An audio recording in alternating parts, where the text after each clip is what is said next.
Сәлем балақайлар және ата-аналар. Бүгінгі біздің өтетін әрпіміз ол бізде о әрпі. Қайталаймыз. О.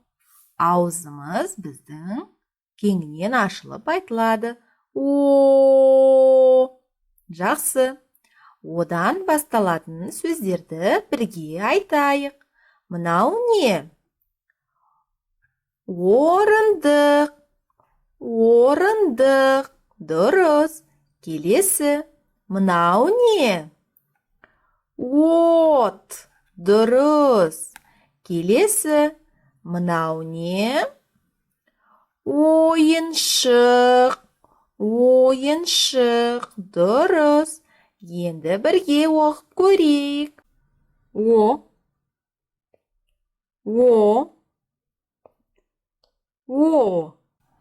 Мынау әріптерді бірге оқиық. О. Р. А. Келесі қатар. Р. О. Р. О. Келесі қатар. А. А. О. Р. Жарайсыңдар. Келесі тапсырма. Балалар, одан басталатын мынау қандай зат? Дұрыс, орындық. Енді осы о әрпінің әріптер ортасындағы орнын табайық. Қай жерге қоямыз о әрпін? Қай жерге қоямыз? Дұрыс, орындық. О.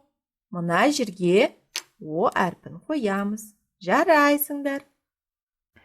Балақай, келесі тапсырма. Мынау әріптердің ішіндегі о әрпін табайық. Және сол о әрпін дөңгелетіп сызайық. О әрпін қайда көріп тұрмыз? Мында о әрпі бар екен. Тағы да мында о әрпі бар екен. Және қайда? Мында о әрпі. Және мында. Және мында. Үйге тапсырма. Газет, журнал, кітаптардан о әрпін тауып, анашыңа көрсете ғой. Балақай, қош сау бол. Келесі сабақта кездескенше.